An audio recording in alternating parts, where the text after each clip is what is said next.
Episode 2 की शुरुआत में हरजीत निम्मा को अपने साथ सरब के अड्डे पर लेकर जाता है तो सरब निम्मा को देखते ही समझ जाता है कि निम्मा बहुत शातिर लड़का है, इसलिए वो निम्मा को अपनी गैंग में आने का ऑफर करता है। लेकिन उससे पहले उसे अपनी वफादारी साबित करनी होगी, तो निम्मा भी सरब की गैंग में आने के लिए कुछ भी कर सकता था। तब भुप्पी निम्मा से कहता है कि तुम्हें मरकरी होटल में जाकर कृपाल नाम के एक आदमी को कोकेन देना है और इस काम के बदले में तुम्हें काफी सारे पैसे मिलेंगे। तब निम्मा भी ये बात मान कर चला जाता है। दूसरी तरफ हम रैंडी और रंजीत को देखते हैं। रैंडी रंजीत को सरब के बारे में बता रहा होता है कि पहले सरब एक चाइनीज गैंग के लीडर बाव से कोकेन लिया करता था, लेकिन कुछ समय बाद बाव और सरब के रास्ते अलग हो गए। इसी वजह से सरब ने उस मैक्सिकन डीलर जेवियर से कोकेन की डील कर ली है, मगर जेवियर को कोकेन के बदले में सरब से हीरोइन चाहिए थी। यही सब सुनकर रंजीत वहाँ से चला जाता है। इधर पुलिस को ये बात पता चल जाती है कि मरकरी होटल में कोई लड़का एक आदमी को कोकेन देने वाला है, इसी कारण पुलिस वहाँ पर नजर रखे हुई थी। इतने में निम्मा होटल के अंदर आता है और कृपाल को देखकर उससे बात करने लगता है। फिर कुछ ही देर में वो वहाँ से चला जाता है। हालांकि आगे जाकर ऑफिसर निम्मा को रोक लेते हैं और चेकिंग करने लगते हैं, पर उन्हें कहीं भी कुछ नहीं मिलता। फिर जब निम्मा सरब के अड्डे पर आता है तो वहाँ सभी लोग निम्मा से पूछते हैं कि आखिर तुमने कृपाल को कोकेन क्यों नहीं दिया। इस पे निम्मा बताता है कि मैं जानता था कि उस होटल में पुलिस जरूर आएगी, इसलिए मैंने पहले एक केक में चॉकलेट डालकर कृपाल के रूम में पहुँचा दिया था। और निम्मा की ये चालाकी देखकर सभी लोग हैरान हो जाते हैं। जिसके बाद भुप्पी कृपाल को कॉल करके कहता है कि तुम्हें जो केक मिला है उसी केक के अंदर कोकेन रखा हुआ है।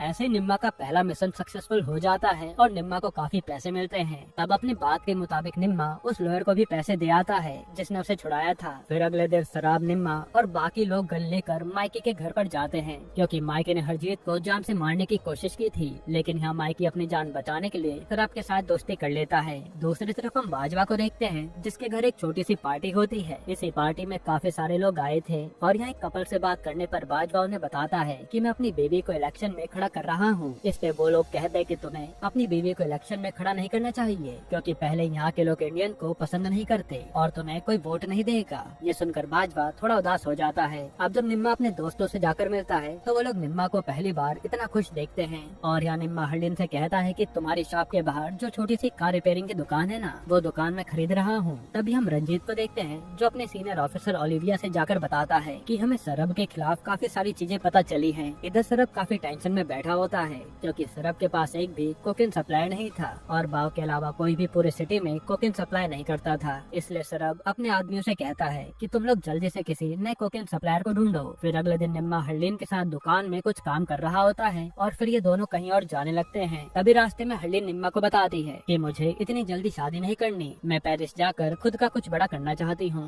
तब निम्मा भी हरलीन के साथ काफी सारी बातें करता है। फिर जब हरलीन एक जगह अपने काम से जाती है तो वहीं दो निम्मा को रोड के बाजू में रैंडी और रंजीत खड़े हुए दिखाई देते हैं। ये देखकर निम्मा कुछ समझ नहीं पाता कि आखिर रैंडी रंजीत के साथ क्या कर रहा है। साथ ही निम्मा को वहाँ पर एक और आदमी दिखाई देता है। इधर हमें पता चलता है कि रैंडी और रंजीत मिलकर सरब को पकड़ने का प्लान बना रहे थे और रंजीत अपने गोपाल नाम के ऑफिसर को सरब के पास एक नकली डीलर बनाकर भेजने वाला था, जिससे उन्हें सरब के खिलाफ सबूत मिल सके। इसके बाद रैंडी अगली सुबह गोपाल को सरब से मिलाने लेकर आता है। इतने में निम्मा भी उनके पास आ जाता है और गोपाल को देखकर वो घबरा जाता है। फिर निम्मा जल्दी से ये बात भुप्पी को बताता है कि गोपाल एक पुलिस वाला है और वो कहता है कि ये रैंडी भी पुलिस वालों से मिला हुआ है। तब भुप्पी जल्दी से जाकर सरब को ये बात बताता है। तब गुस्से में सरब गोपाल से कहता है कि मुझे तुम्हारे बारे में सब कुछ पता है, तुम्हें यहाँ उस रंजीत ने भेजा है, मगर तुम्हें मेरे खिलाफ कभी कोई सबूत नहीं मिलेंगे और आज के बाद अगर तुम मेरे सामने भी आए तो मैं तुम्हें जिंदा नहीं छोड़ूंगा। ये कहकर वो गोपाल को वहाँ से भगा देता है, पर धोखा देने के लिए सरब रैंडी को जान से मार डालता है और रैंडी के मरने के बाद सरब रैंडी की पोस्ट निम्मा को दे देता है, क्योंकि सरब को निम्मा पर भरोसा हो गया था। यही एपिसोड 2 खत्म होता है।